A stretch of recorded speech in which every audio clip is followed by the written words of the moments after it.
Imagínate, imagínate un tipo normal y corriente que decide de repente que él es un caballero sacado de un libro antiguo. Suena un poco loco, ¿no? Un poco sí, bastante.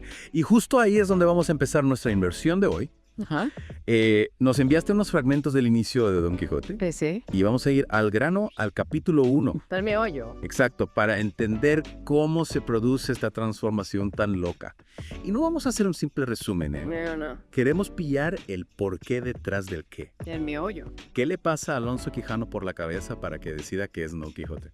Hoy nos metemos de lleno en el primer capítulo de Don Quijote de la Mancha de Cervantes, Exacto. tal como nos lo has facilitado. Facilitado, sí. Nuestra misión es comprender ese cambio inicial de Don Quijote y cómo se prepara para su gran aventura. Exacto. No vamos a repasar la trama sin más. Queremos explorar las motivaciones, las influencias, esos primeros pasos que son tan importantes. ¿Qué nos dice este primer capítulo sobre la mentalidad de Don Quijote y del mundo al que se va a enfrentar? Pues mira, lo que me parece fascinante es el poder absoluto que ejercieron esas novelas de caballerías en Alonso Quijano. Vale, vamos a desgranar esto. ¿Qué es lo primero que te llama la atención de cómo Alonso Quijano se convierte en Don Quijote en este primer capítulo? Sabemos que era un hidalgo, un señor de unos 50 años con tiempo libre, y se obsesiona por completo con estos libros. No era una lectura pasajera, le dedicaba tanto tiempo que descuidó sus propiedades e incluso su salud. Es como si le hubieran lavado el cerebro. Todos esos caballeros gigantes, damiselas en apuros, hechizos, su imaginación se dispara. Y llega un momento en que la línea entre la ficción y la realidad se vuelve borrosa. Totalmente. Empieza a creerse de verdad las historias. Claro, y esa creencia es lo que lo impulsa a tomar la decisión. No solo disfruta de las historias, sino que siente la obligación de vivirlas. Decide que tiene que convertirse en caballero, un caballero andante, para salir al mundo a arreglar entuertos y buscar la gloria, como los héroes de sus libros. Entonces lo importante aquí es la influencia arrolladora de la ficción. Ese escapismo en su máxima expresión. Para él no es solo entretenimiento, sino que está remodelando activamente su comprensión del mundo y su lugar en él. Sin duda. Y una vez que toma esa decisión, empieza la transformación. Lo primero que hace es buscar una armadura. Recuerda unas piezas antiguas que habían pertenecido a sus bisabuelos ¡Wow! y que llevaban siglos cogiendo polvo y óxido en un rincón.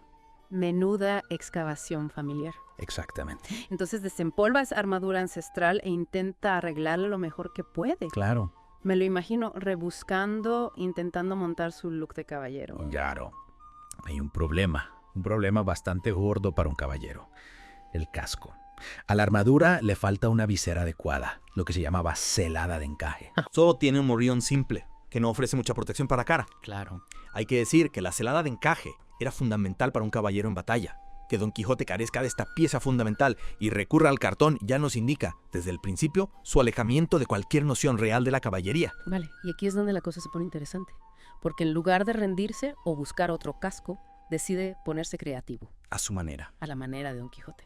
Decide fabricarse su propia visera, pero con cartón. Ingenioso quizás, pero también bastante delirante. Fabrica esa visera improvisada con cartones y la sujeta al morrión, creando algo que parece un casco completo, y él en su delirio quiere creer que funcionará. Esta visera de cartón no es solo una anécdota graciosa, es una poderosa metáfora de cómo su ideal caballeresco anula cualquier practicidad, subraya su inclinación por una fantasía endeble en lugar de una preparación funcional, un tema central de todo su viaje. Y uno pensaría que la probaría. Intentar desviar un golpe, a ver qué tal. Pero no. Coge su espada, le da un par de buenos golpes y la visera de cartón se hace añicos.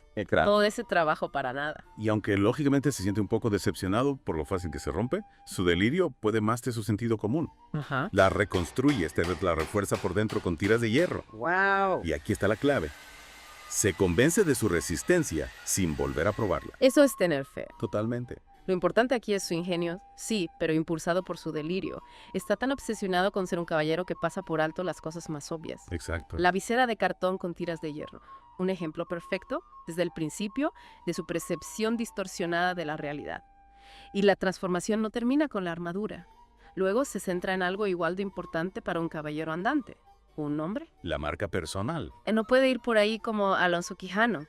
Necesita un nombre que suene heroico. Pasa 8 días enteros dándole vueltas, hasta que se decide por Don Quijote. El narrador incluso insinúa que su apellido original era Quijada, aunque algunos dicen que era Quesada. Ajá.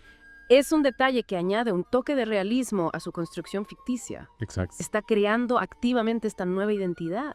Totalmente. Y no se queda ahí. Recuerda cómo Amadís de Gaula, su ídolo caballeresco, añadía el nombre de su reino a su nombre.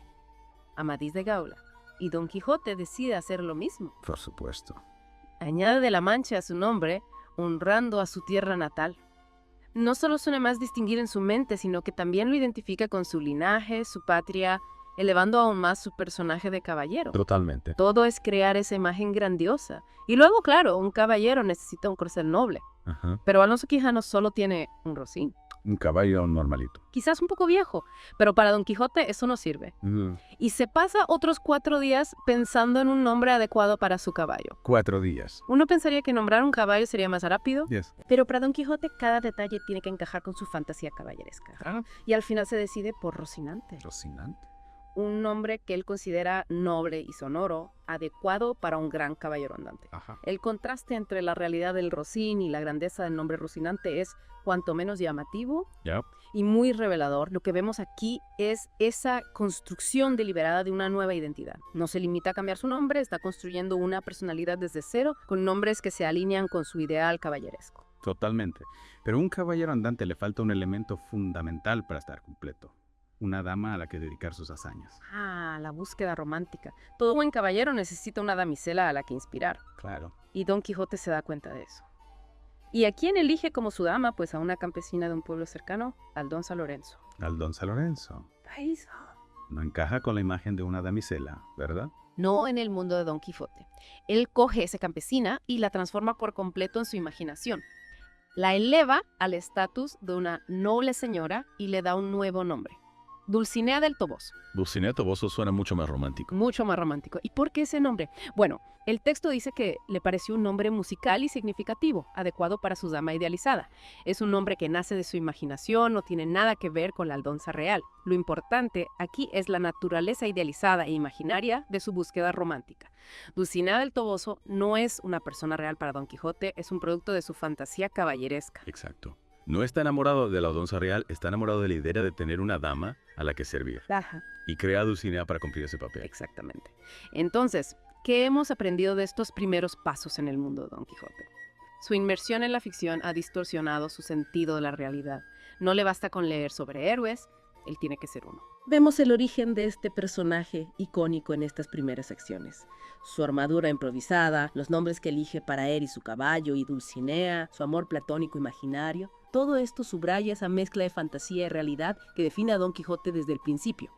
Al examinar esos pasos iniciales ya podemos ver el conflicto central de la obra, el choque entre el mundo de Don Quijote, de la novela de caballerías y la dura realidad que va a encontrar. Y esta tensión es la que impulsa tanto el humor como la tragedia de la historia. Para alguien como tú que quiere entender lo esencial de forma rápida pero completa, este primer capítulo es fundamental. Sienta las bases de todo lo que viene después.